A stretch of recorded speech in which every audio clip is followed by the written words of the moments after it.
Find other great podcasts like this one at Podmoth.Network. What's up, frickin' weirdos? My name is Kevin, and I'm the host of Where the Weird Ones Are podcast. This is a conversational podcast based on guest experiences and encounters with paranormal, cryptids, aliens, spirituality, mental health, as well as conspiracies. If these topics interest you, you can find me on Amazon Music, Apple Podcasts, Spotify, iHeartRadio, as well as YouTube and Rumble.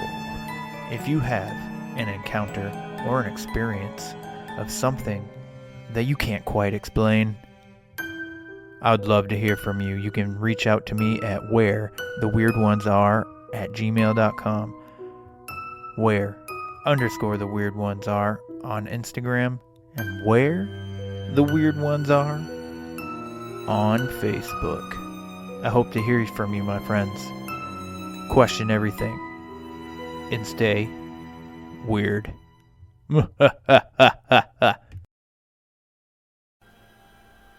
Are you tired of this reality? Us too. How about once a week you take a break and visit a different reality? In Jack Billings Presents Haunted Apartment Complex, we bring you a comedy podcast full of ghosts, werewolves, gentle vampires, and Frankenstein monstrosities made of 72 people stitched together. And somehow, that's not even the strange stuff. A proud member of the Podmoth Network. Every Tuesday, wherever you get your podcasts. There's nothing wrong with your audio. I've been a ghost this whole time. Shyamalan twist.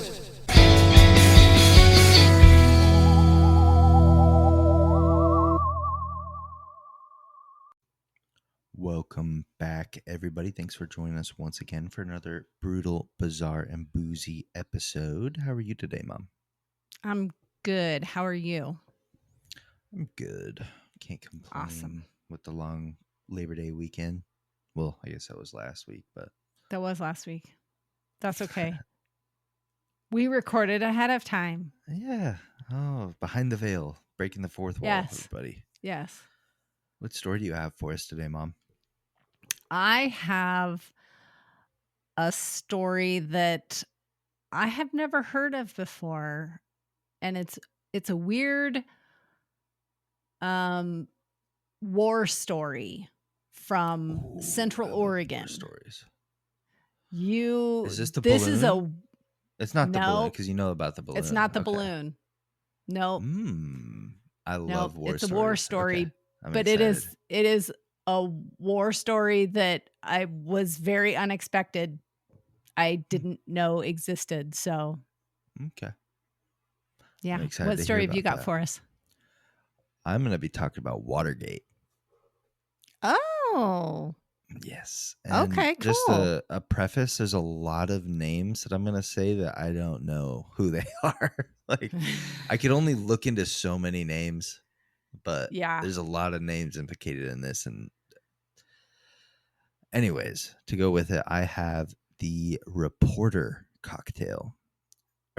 Journalist, not reporter. Journalist. Potato, but close. This shit sounds gross. So it's 2 ounces of gin, half-ounce dry vermouth, half-ounce sweet vermouth, 2 dashes of fresh lemon juice, 2 dashes of curacao, and 1 dash of Angostura bitters. Okay. Combine ingredients in a mixing glass and fill with ice. Stir well for 20 seconds and strain into a chilled cocktail glass. It's it looks kind like the of pretty. Hudson River. Well, pretty. That's true. It is like gross. The color, but okay. I strained my lemon juice, but there's still particles in it, and so yes, you are correct. There, it does kind of look like a dirty Hudson river. Yeah. Yeah. Let's give this a try. Okay. I think it's going down the drain already, but let's give it a try. It's gonna be terrible. Yeah, I could go without that. Well, yeah, I'm not even trying that a second Pretty time. gross. No, maybe if you like martinis, but that The good thing about a That martini is is, the pickled or olive juice. So like that's just a straight gross fucking drink. I think that might be the worst drink we have ever had. That beats the Godfather. That Godfather was pretty gross. I It think was that's the worst. bad, but this is worse. This is worse. I just don't like. If you vermouth. gave me Vermouth this is or The so gross. Godfather, I'm pretty sure I'd drink The Godfather instead. Yeah. The Oh, God, vermouth don't is ever drink that. Anybody. dirty. Blech. Gross.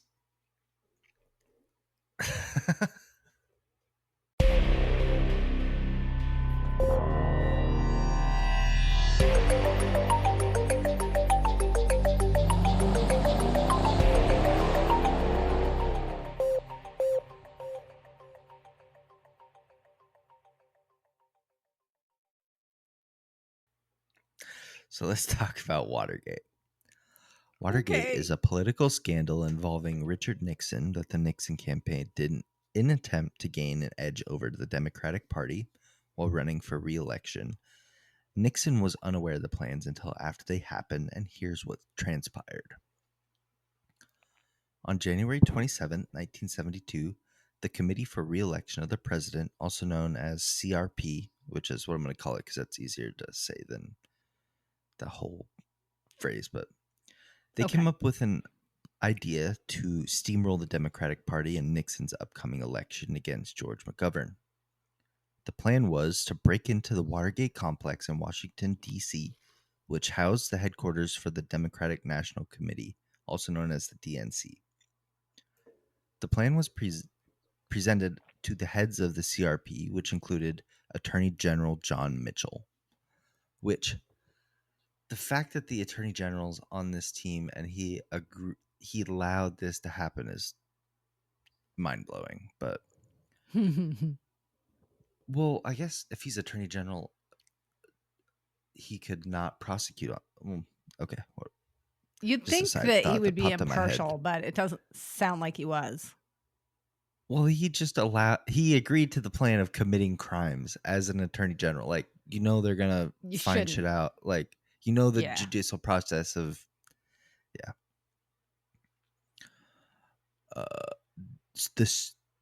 the plan that was presented was called Operation Gemstone. Gemstone consisted of a set of different operations to sabotage the DNC, and this operation was proposed by Gordon Liddy. The meeting about the Operation Gemstone began as Liddy's plan to disrupt the DNC convention and also protect the Republican National Committee convention. He then started to explain the plan. First step of Operation Gemstone included kidnapping specific radical leaders of the DNC and other political figures who might disrupt the RNC and hold them hostage in Mexico. Okay. Yes. Probably shouldn't do that. The second step of Operation Gemstone was Operation Turquoise, which involved sabotaging the HVAC system in the DNC to make people more irritated. Third That would step of work. the operation was Operation Ruby, which involved planting spies in the campaigns of Democratic parties, which I'm sure that happens constantly. But the final operation was Operation Coal. And it's so racist to name it coal. But the operation was to undermine black Democratic politicians in hopes of preventing black voters to vote Democratic. That's pretty bad. Yeah, very racist. Especially because all the rest of them were actual gemstone names. Yeah. And then just coal. Fucked up. Coal. I mean, if they could have said onyx. That's a gemstone. True. Yeah, that's black. I mean, they shouldn't have done it either way, but or obsidian. Okay. Yeah, there's plenty of gemstones, but something. So the head of the RNC initially denied Operation Gemstone, but Liddy came back the next week and proposed a reduced version of the operation. And so the initial plan would have cost about $1 million or about $7 million today. But the reduced plan cost about $500,000 or $3.5 million. Okay. Still a lot of money. Liddy didn't plan this all by himself, too. he had help from former CIA agents Howard Hunt and James McCord. Okay. That immediately throws a red flag in there. CIA should not be Yeah. involved in American politics. But Nope. in May, McCord enlisted FBI agent Alfred Baldwin to wiretap 2 phones at the Watergate complex. McCord put Baldwin up in the hotel across the street from Watergate, along with Baldwin's hand-picked team that consisted of 4 Cuban freedom fighters that Baldwin's friend Howard Hunt recruited. Which is, I think this is right around Cold War time. So, or no, might be right. No, because it was after World War II. Would be. Okay, yeah, it'd be around that time. But weird that they used some Cuban National Army guys. But Yeah. on May 28th, Baldwin and his team broke into the Watergate facility armed with cameras, film canisters, and wiretaps. The plan was to take pictures of as many political documents as possible and tap the phones of executive director of the Association of State Democratic Chairman Robert Oliver. That's a long-ass title. And the other phone tap was used for DNC Chairman Larry O'Brien. The wiretaps weren't securely placed, so the CRP arranged for the team to make a second break-in. On June 17, 1972, the team sat in their hotel room overlooking the Watergate complex once again, planning out their break-in. The team quietly made their way inside the building and put some tape over the door latch to prevent it from locking. So like the inlet side. Yeah. They proceeded to replace the wiretaps that were once placed incorrectly, I guess. They determined that they weren't working properly, so they re-wiretapped it. They grabbed more pictures of the political documents. However, security guard Frank Willis noticed some tape covering the door latch that they had placed earlier. He removed it, thought nothing of it, but when he checked the door shortly after, he noticed that the tape was back. Yeah. Frank called the police, and a nearby undercover unit called the Bum Squad because they were dressed up like hippies to street crime and like drug deals and stuff like that. But so a group of undercover cops that didn't look like cops at all at the time came over to investigate. Baldwin was in the hotel being a spotter for the team, but got distracted by the TV show Attack of the Puppet People, which I had never heard of, but I guess was on TV at the time. So this FBI agent got distracted. He was supposed to be spotting out the window looking at Watergate, and he just got distracted by the TV. Bullshit. So he failed to alert his team of the undercover cops approaching the complex. By the time he noticed them, they were already on the 6th floor approaching the team. Yeah. No. So he was really not paying attention for a long amount of time. Yeah. I'm saying that that isn't a real excuse. Well, if he had actually alerted them, somebody they probably bought him would have gotten off. away with it. I think they would have gotten away with it if he didn't. Anyway, so the 5 men were arrested, not including Baldwin. Police found lockpicks, door jimmies, $2,300 in cash, a police radio receiver, 40 rolls of film, 2 cameras, and 3 pen-sized tear gas guns, which I didn't know existed. That sounds like some CIA shit right there. Yeah. I think I need one. I tried my best to look it up, but this is like a really obscure thing to find. But I think it's like... Yeah, I would think so.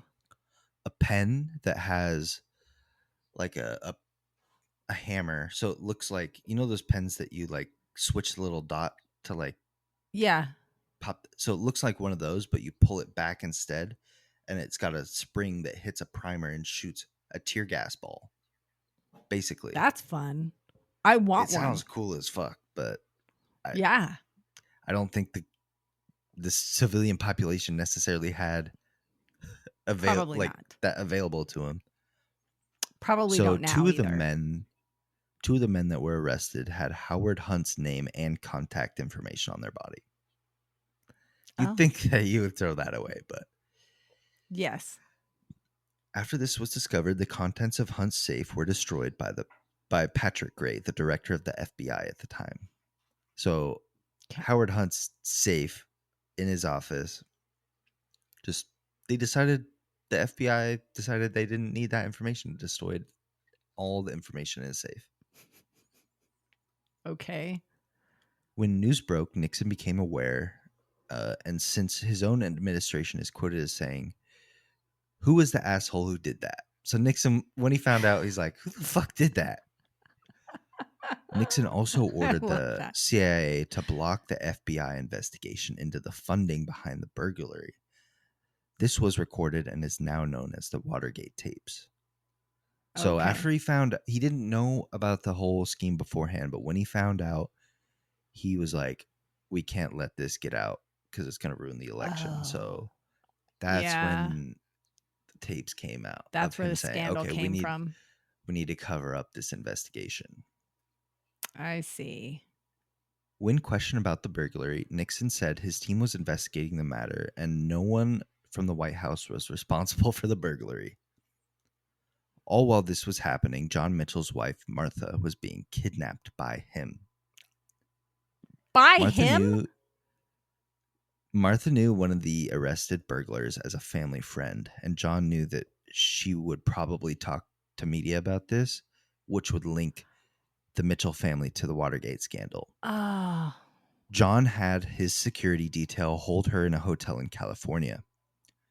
She tried to leave multiple times and was beaten when she tried to escape. Oh, shit. She called a reporter, Helen Thomas, and said that she was leaving her husband due to this treatment, but the call ended abruptly.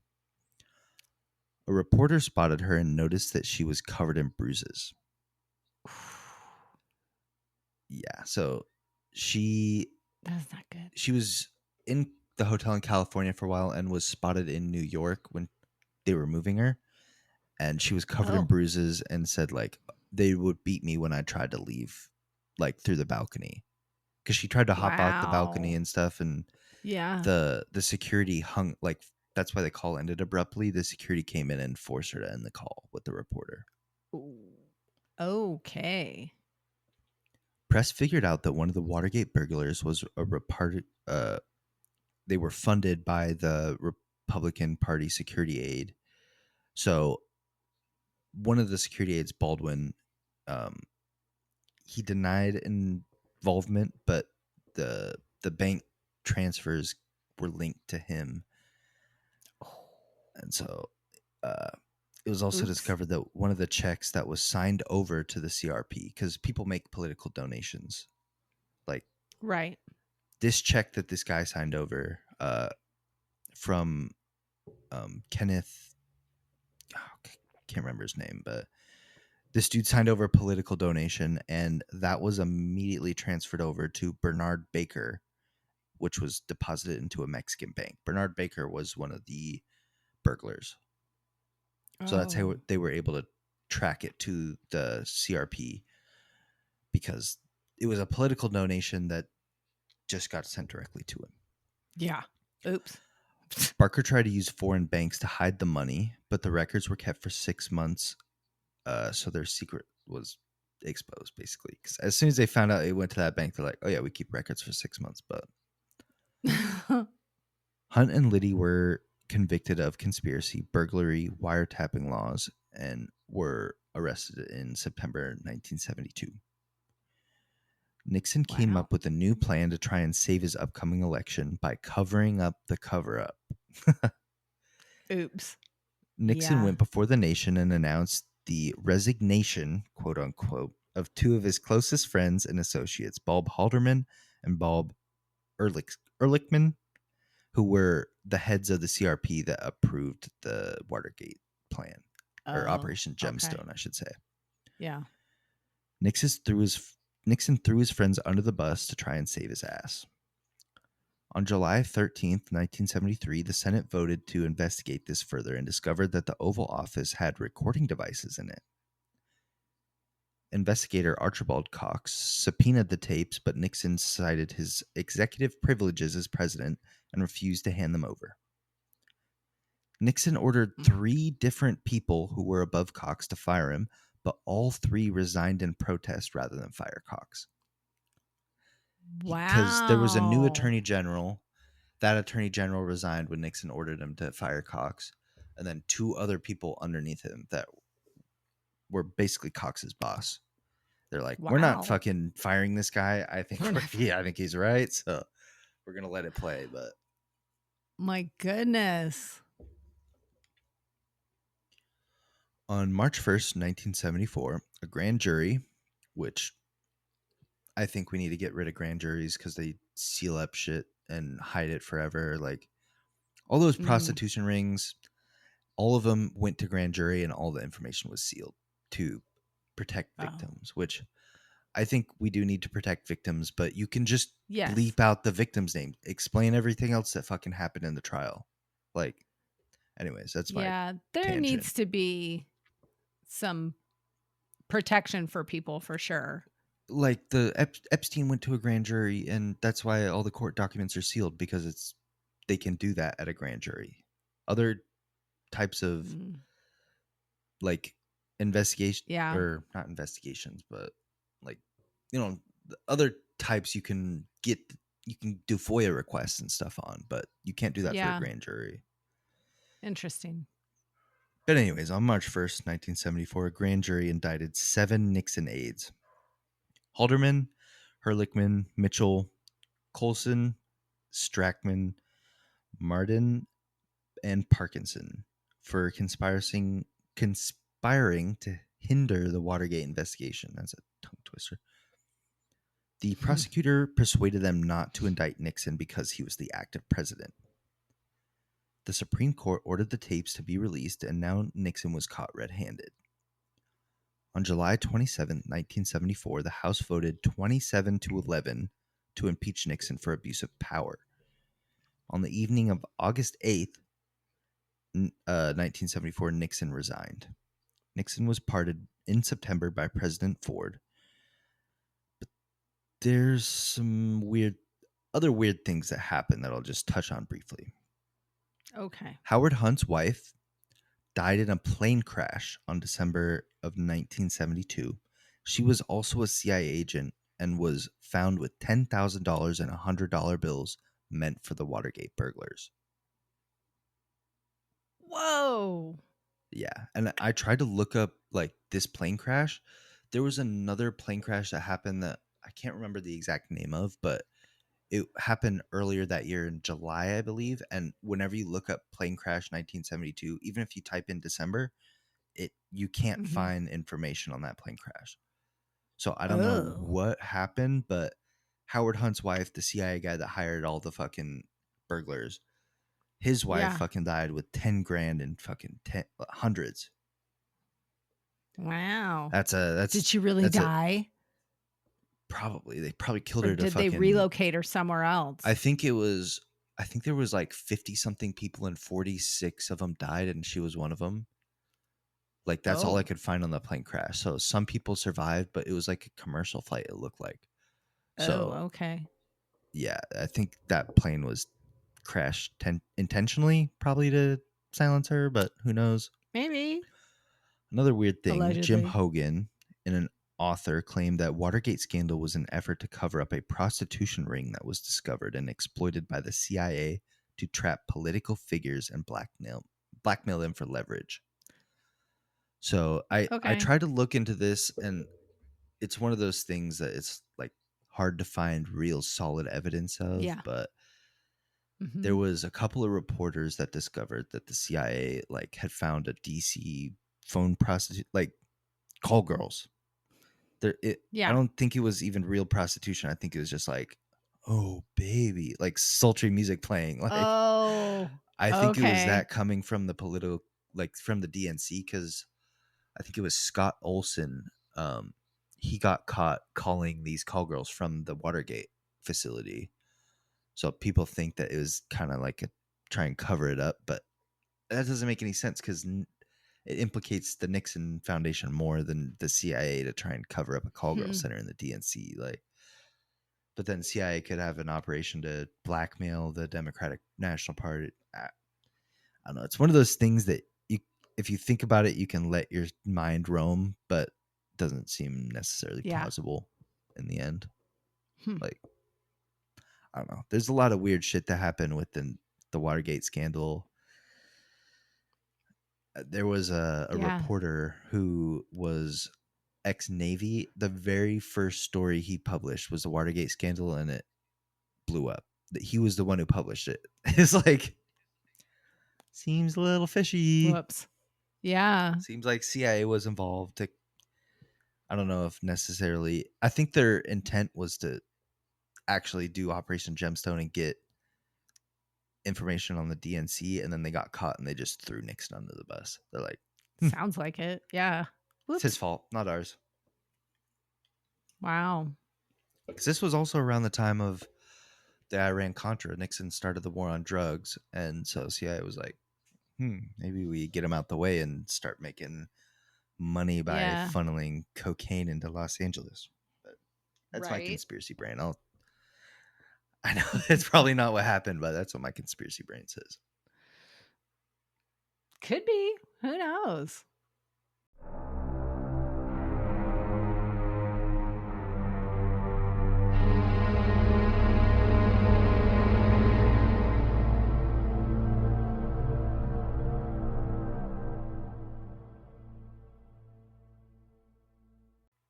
Let's hear about your story, wild. Mom.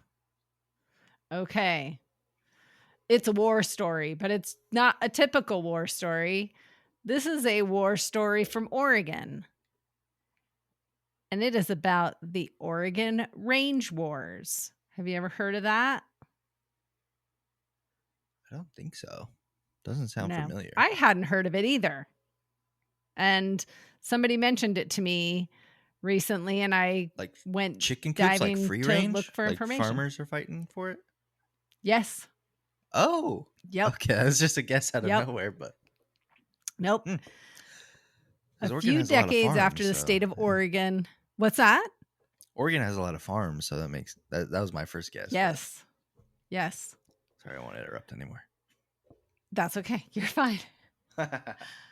A few decades after the state of Oregon was founded, disputes over land got serious. You might be thinking this was a dispute between settlers and the Native American tribes that had lived on the land for centuries.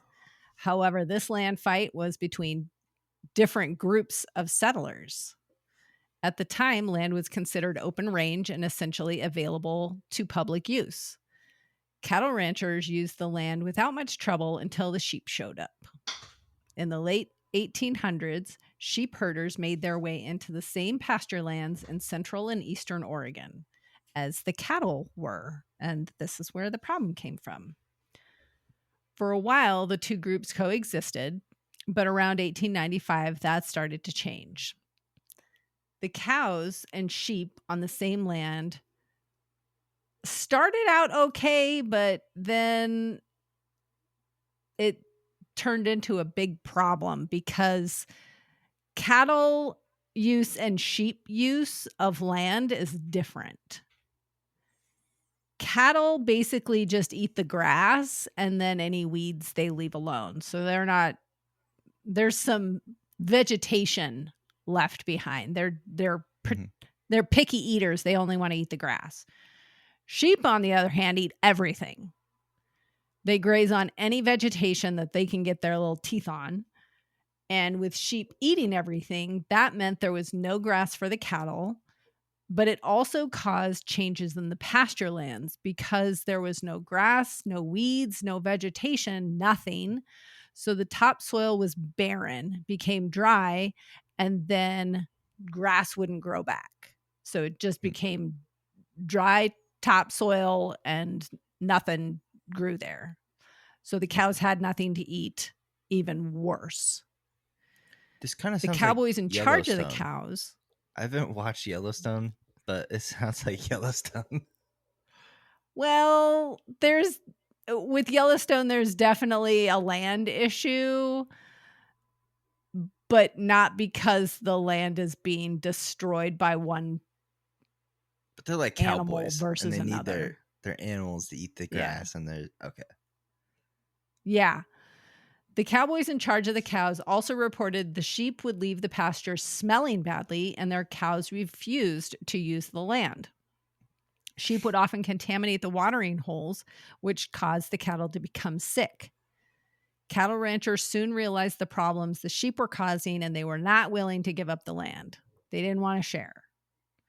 If sheep And because didn't have it's- fleece, we'd exterminate them like the dodo birds. That's the only reason we have sheep is Maybe. for fleece. They're disgusting. but a They're lot of gross people- animals. They're disgusting. They have creepy eyes. They're They fucking do. I gross. hate their eyes. I hate them. Sheep and goat eyes are Ugh. not for me. But you like lamb. You like to I eat do. lamb. I do, but I also So like that's steaks. sheep. I like steak more. Same. Lamb is only I don't good like in lamb. dishes that traditionally use Gyros? lamb. Like like Yes. gyros and Middle Eastern food. Goat and lamb is really good in those. But I'm not eating a Nope. fucking lamb chop. I don't think I've Not ever eating had either. a lamb chop. Gross. No. I just had like shredded lamb or like I would never Anyways, yeah. have cooked lamb chop for you because it's gross. I don't eat lamb. I don't know. I can't. It tastes like it's beef. I can't tell the difference between. gamey. It's like No. it's like a mix between like granted most of the lamb I buy is ground lamb and that just tastes like a mixture of pork and beef. It's like pretty good actually. I don't like think I would like it. But you don't like I don't like venison or other gamey I don't meats like either, gamey. but Nope. Nope. You- No, thank that you. has that moose that you haven't done anything with the moose yet? I don't know if he has that still. Oh. I don't think he has If he it. did, he gave me some and I made hunter's pie with it, which is it's just Was- shepherd's pie with moose instead of Was beef, it a but long time ago? It was like a year ago, yeah, probably. Oh. Maybe he used it all. I don't know. Or maybe he just doesn't bring it up because he knows that I won't want to eat it. I think you just have to season it right. Like to get kind of like combat that gamey flavor a little bit. That you have to use more herbs No. and like thyme, rosemary, No. some fucking Italian seasoning, Nope. and you cook I'm still not. you cook the moose down. Nope. You get some frozen vegetables, cover it in mashed potatoes, cook in the oven. Ooh, it was delicious. It No. was delicious. Okay, I'm out. I don't. Well, think the cattle herders, the cattle ranchers sorry. didn't like the sheep herders either. And I think it was I'm with the cattle probably because ranchers. sheep taste gross. But this is the Wild West of the 1800s, so it wasn't a nice request to take the sheep elsewhere. They were like, no, you can't have the land, even though it's open range, which is public land use. They were like, no, we're gonna get you off the land. The cattlemen organized into paramilitary groups with the goal of eliminating the sheep and the sheep herders. The paramilitary groups refer to themselves as the sheep shooters. Not sharpshooters, but sheep shooters. I like that. And soon, That's a funny name. several counties had similar organizations who tasked themselves with keeping the sheep off the land. Typically, the sheep shooters would surprise the sheep camp and capture and often beat the herders. The sheep would all be killed either by shooting, stabbing, or clubbing the animals. So very violent end Jesus for Christ. these sheep. Yes. Sheep don't On know rare what's happening, occasions, though. there were shootouts. What's that?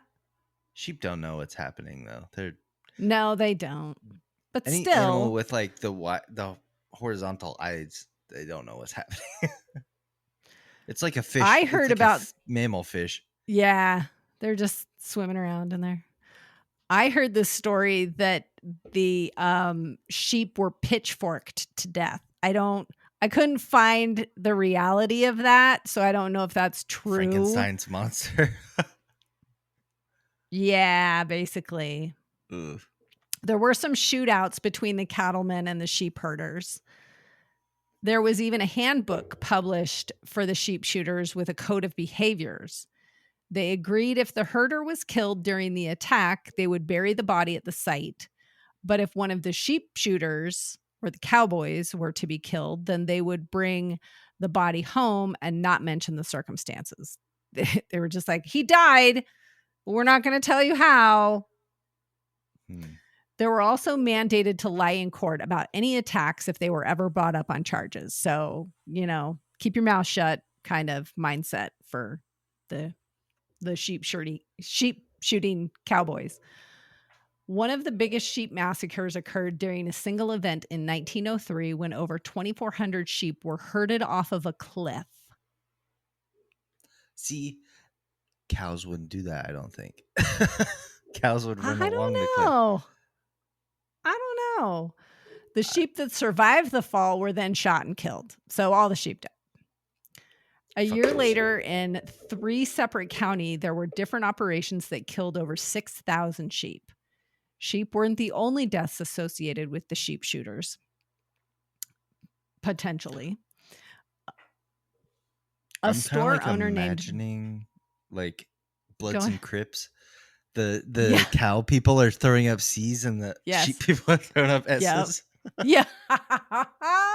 The 2 hands making an S. Yeah. Yep. Sheep squad. Sheep squad. There you go. Well, John Kahn he was a store owner in Silver Lake, and some believe that he was the only casualty of the sheep, the only potential casualty of the sheep wars. He was known to residents of the area as being sympathetic to the sheep herders. In March 1904, John disappeared. His body was found on a trail by a passing cowboy 7 weeks later. The body was laying on its back with arms stretched overhead and legs out straight with the feet close together. The clothes were neat, tidy, and dry. So he was like, which is in weird. the chillaxing position, like that. Yeah, I guess. Like I don't know if he was like just that laying or under if the his sun? arms were straight Okay. up. I don't know. Okay.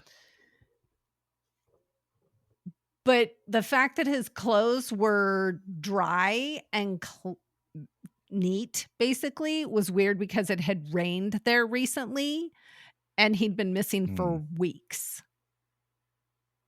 So if he had been laying there the whole time, his body should have been dirty and his clothes should have been dirty and wet. But also But they were not. 1901, like, I feel like it's very easy to go missing for weeks. If you just leave your house, then you're missing for weeks.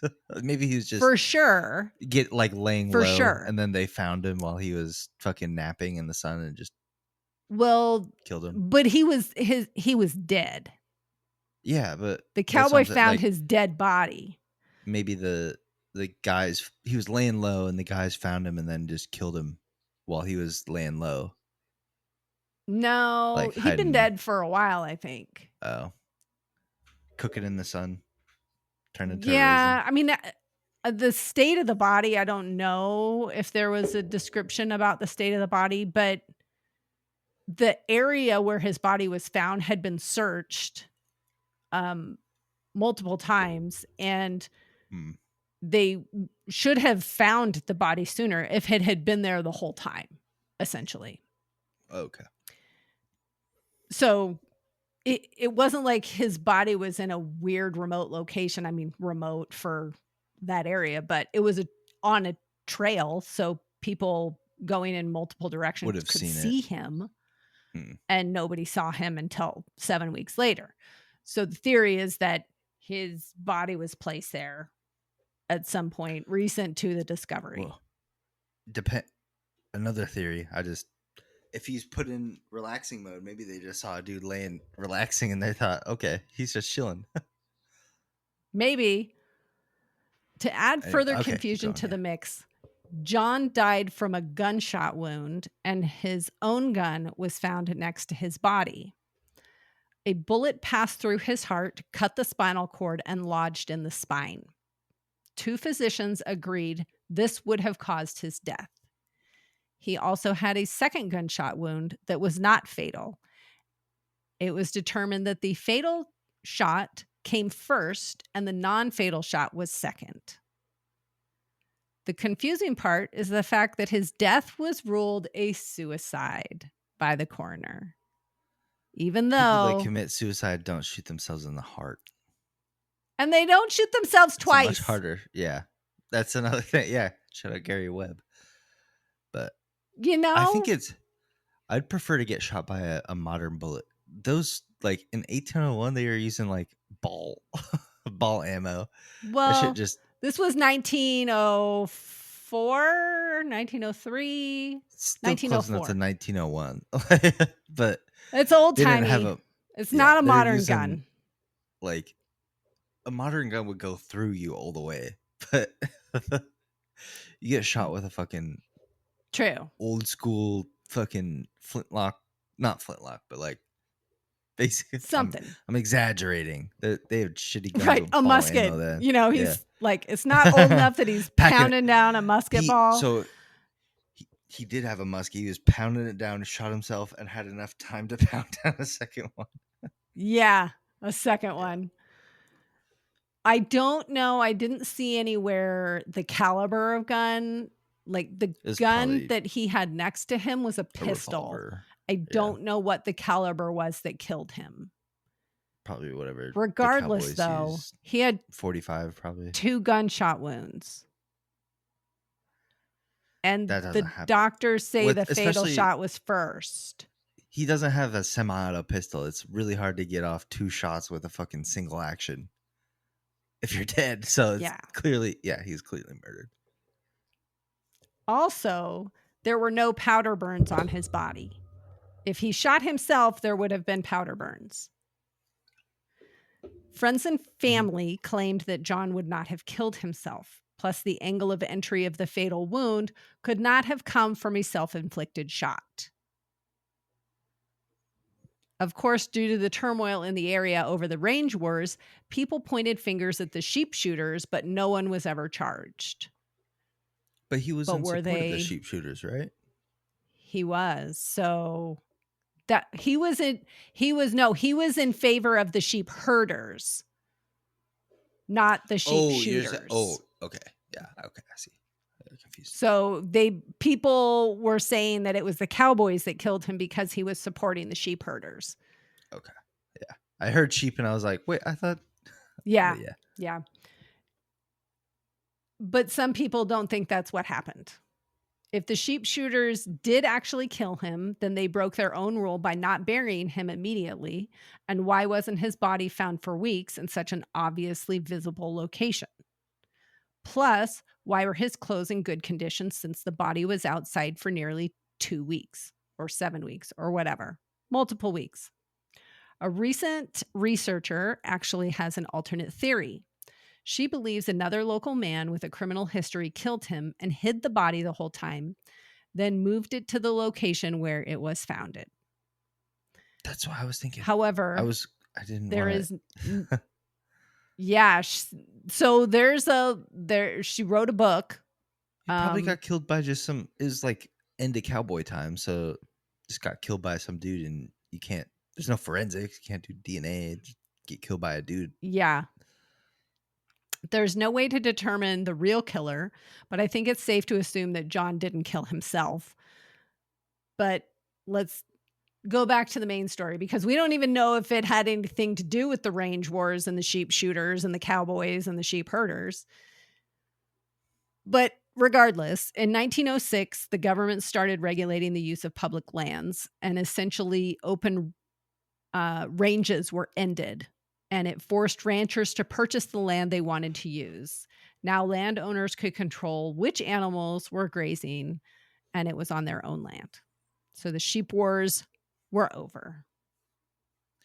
That's really interesting. I'm gonna go download Red Dead Redemption 2 after this because that sounds just like that. But Does it? yeah, just like it's basically cowboy times. That's kind of when it ended, is around the early 1900s. So it sounds like they were kind of doing like Yellowstone cowboy type shit. And Everybody's fighting over land. yeah.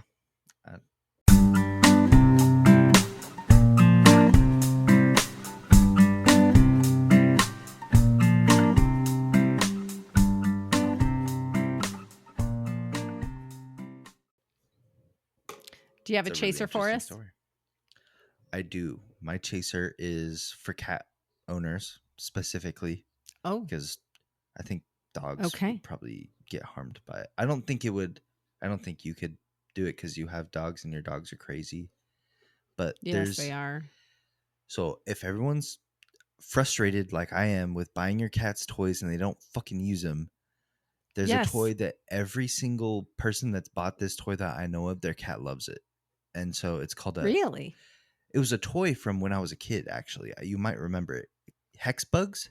Do you remember buying me those? Oh, They're yeah. little, it's like a little bug shaped thing that has a Yeah. vibrating motor in it, and it has little And it like wiggles feet. around.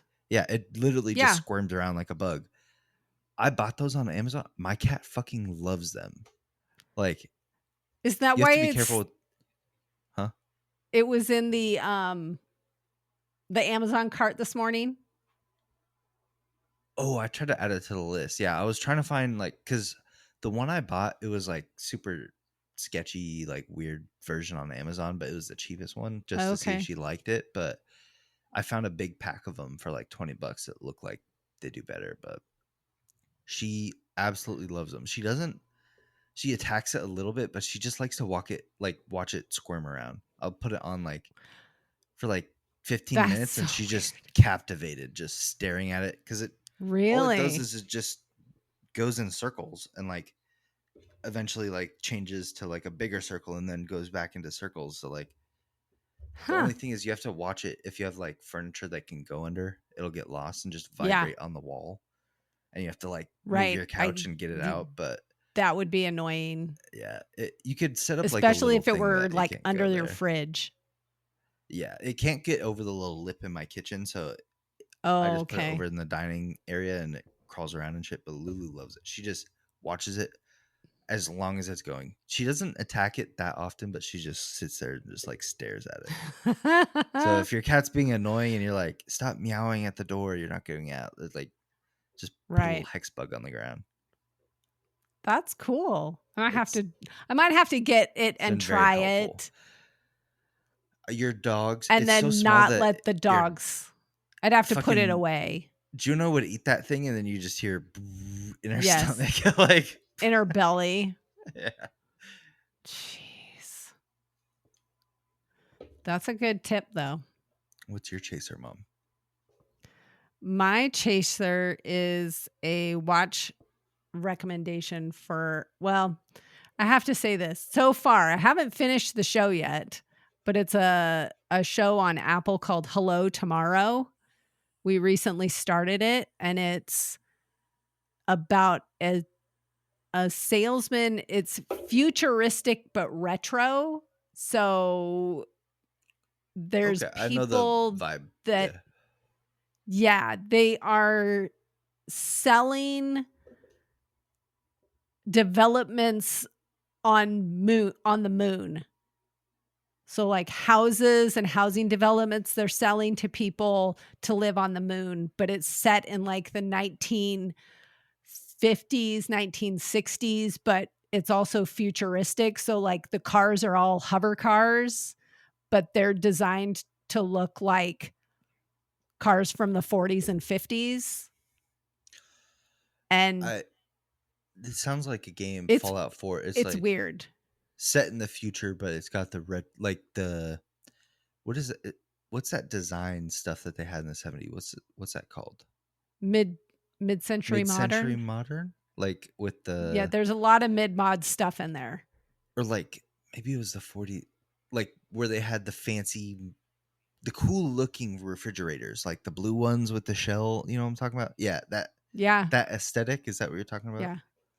Yeah. Yeah, the whole thing is very retro, but then it's got a futuristic swing to it as well. So there's robots everywhere and hover cars, and it's so far I'm Real life enjoying it, Jetsons. but I haven't What's it finished called? it yet. Hello Tomorrow. Hello Tomorrow. On what? What's it on? Apple. Apple? Oh, fuck. I don't have Apple. an Apple on my TV. Uh-oh. Okay. We have to get it for you. There's a lot of good shows on Apple. There are. That one Ted movie Lasso. with Casey. Shrinkage. What's that motherfucker's name? Casey, where they had like the heist that went wrong. I can't remember the name of it. I did As a Chaser before, but it's got Casey Affleck in it. Oh, yeah. Yeah, I can't think what it is now. That's one of the best movies I've seen in a long time. But thanks for listening, everybody. Awesome.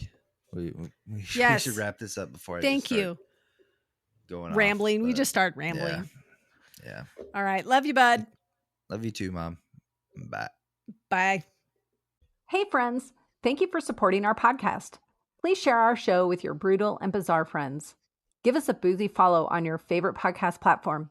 If you're feeling extra generous, we'd appreciate a 5-star rating or review as well. But maybe do that sober so all the letters are in the right place. You can find all our contact information in the show notes. We love hearing from you, and if you're interested in helping us stock the bar for our future boozy episodes, you can find our Patreon link in the show notes as well.